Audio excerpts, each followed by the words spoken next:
Bonjour à tous, je vous invite à vous abonner à cette chaîne, à aimer, à partager, à commenter ces vidéos, c'est très important. C'est une manière de nous soutenir. Merci à vous tous. Et tout de suite, c'est François Bousquet. Bonjour François Bousquet. Bonjour Clémence. Rédacteur en chef de la revue Éléments, directeur de la Nouvelle Librairie. Aujourd'hui, vous nous expliquez pourquoi la Russie a déjà gagné économiquement. Oui, on devait la mettre à genoux et c'est pas tout à fait le cas. Paul Reynaud, septembre 1939. Nous vaincrons parce que nous sommes les plus forts. Bruno Le Maire, mars 2022, nous allons provoquer l'effondrement de l'économie russe. Clément Beaune, février 2022, la Russie c'est le PIB de l'Espagne.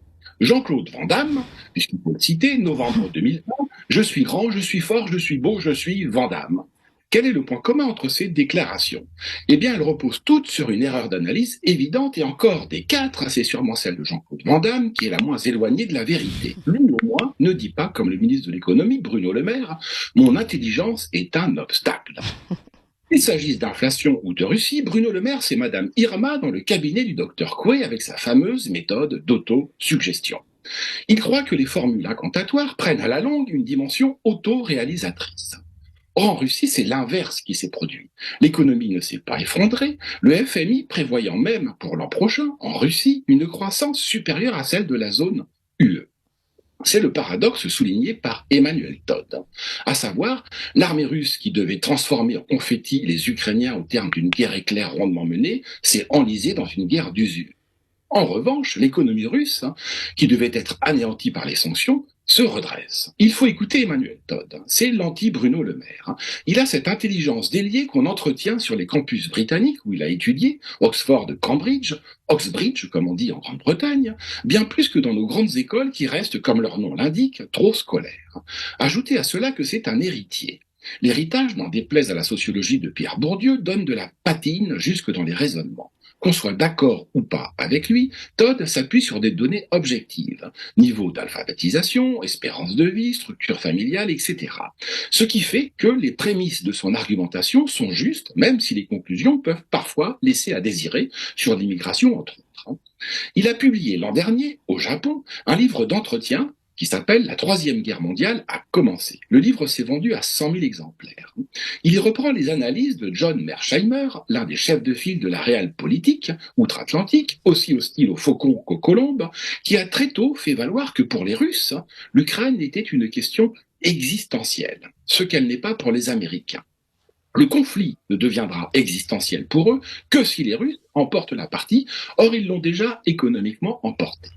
Dans les chancelleries, le triomphalisme n'est plus de mise. Début février, à l'Élysée, Emmanuel Macron et Olaf Scholz, le chancelier allemand, ont incité Volodymyr Zelensky à engager des pourparlers de paix avec la Russie, du moins si l'on en croit ce qu'a écrit le Wall Street Journal. Le général Milley, chef d'état-major de l'armée américaine, a reconnu qu'il était impossible en l'état d'expulser, ce sont ses termes, les Russes du territoire ukrainien. En privé, personne ne pense que l'Ukraine puisse regagner les territoires perdus, selon Stephen Walt, professeur de géopolitique à Harvard, qui était lui aussi présent à la conférence de Munich en février dernier. Mais, officiellement, on entretient l'illusion que l'Ukraine va gagner. On peut d'ailleurs se demander si l'on n'assiste pas, comme dans les manifs contre la réforme contre les retraites, à une formidable bataille de chiffres truqués. Quand il s'agit d'évaluer les pertes russes, on recourt à la méthode de décompte de la CGT. À savoir, on gonfle les chiffres. À l'inverse, quand il s'agit d'évaluer les pertes des troupes ukrainiennes, on recourt à la méthode de la préfecture de police de Paris, c'est-à-dire qu'on les chiffre à la baisse. L'argument avancé par les militaires sur les plateaux de télévision, comme l'inénarrable Pierre Servant, TF1, LCI, BFM, France 5 et j'en passe, selon lequel l'attaquant subirait plus de pertes que le défenseur, ne tient plus lorsqu'il y a guerre de tranchées et d'artillerie. Le témoignage, d'ailleurs poignant, du volontaire français tombé aux côtés des forces ukrainiennes, mort dans le Donbass, en dit long sur la réalité de cette guerre. Maman, c'est 14-18 au XXIe siècle. Rarement le traitement de l'information n'a été aussi déséquilibré et distordu.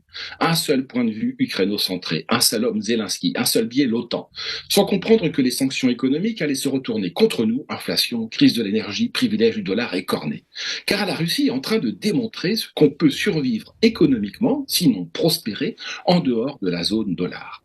Le voilà le vrai problème, en tout cas pour les États-Unis. Pourquoi? Parce que l'Amérique finance son déficit extérieur abyssal grâce aux privilèges exorbitants du dollar. Comment?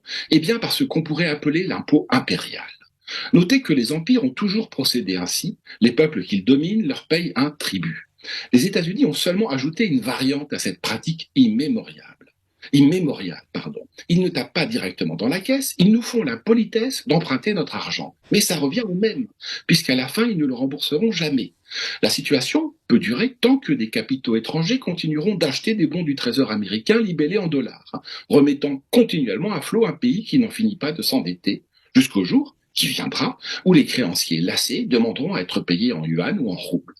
Moralité, la monnaie américaine ressemble à ces pièces de monnaie de la fin de l'Empire romain. Pour maintenir son train de vie, Rome, je parle de la Rome antique, en est venue à rogner la quantité de métal précieux renfermé dans les pièces qu'elle frappait. En 476, quand le dernier empereur romain va tomber, eh bien les pièces ne contiennent plus que 0,2% d'argent. On s'en approche. Eh bien, merci beaucoup François Bousquet, rédacteur en chef de la revue Léman, directeur de la Nouvelle Librairie. Je suis sûr que Sébastien Boussois, Hainaut et moi ne vous contrediront pas.